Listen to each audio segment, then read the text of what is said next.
இந்த வெயிட்டுக்கு வந்ததுலேருந்து கார்டனிங்கில் கொஞ்சம் இன்ட்ரெஸ்ட், ஏன்னா இடம் இருக்குது, செடிகள் வைக்கலான்னு. அதுக்காக மீஷோலேருந்து ஒரு கண்டெய்னர் தான் வாங்கியிருந்தேன். இதோட ரேட்டு 319. இதே மாதிரி 5 பாக்ஸஸ் இருக்குது. இதில் என்ன செடி வேணாலும் வச்சுக்கலாம், 2 ஹோல்ஸ் மட்டும் போட்டால் போதும். இந்த ட்ரேயில் நான் இன்றைக்கி கொத்தமல்லியும் புதினாவும் தான் வச்சுருக்கேன். கீரை விதைகள்லாம் இருக்குது, அதுவும் வைக்கலான்னு சொல்லிட்டு வச்சுருக்கேன். 5 பாக்ஸஸ் இருக்குது இல்லைங்களா, 5லையும் போட்டு வைக்கலான்னு. ஃபஸ்ட்டு கொக்கோபிட்டை ரெடி பண்ணிக்கிட்டேன். அடுத்தது மண் கலவை எல்லாத்தையும் கலந்துட்டு 2 பாக்ஸஸில் ஃபில் பண்ணலான்னு நினச்சேன். முதல்ல ரோஜா செடி வச்சு ஒரு பாக்ஸ் வெத்தியாக தான் இருக்குது, அதில் கொத்தமல்லி போடலான்னு சொல்லி ஃபில் பண்ணியாச்சு. கொத்தமல்லி எப்போவுமே நல்லா அதை உடச்சிட்டு போட்டால் தான் வரும்னு சொல்லுவாங்க.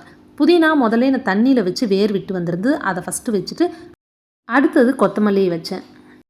உடச்சி எடுத்தது ஃபஸ்ட்டு தூவி விட்டுட்டு அதுக்கு மேலே மண் தூவி விட்டுட்டால் போதும். நல்லா பச்சை பசைல்னு வந்துடுங்க. இன்றைக்கி போட்டிருக்கிறேன், பார்க்கலாம் ஒரு 4 நாள் கழித்து முளை விட்டு வருதான்னு. உங்களுக்கு சில விஷயங்கள் பிடிக்குதுன்னா யார் சொன்னாலும் கேட்காதீங்க, கண்டிப்பாக அதை செய்யுங்க. அப்போ தான் நம்மளோட மைண்ட் ரிலீஃபாக இருக்கும். தேங்க்ஸ் ஃபார் வாட்சிங்.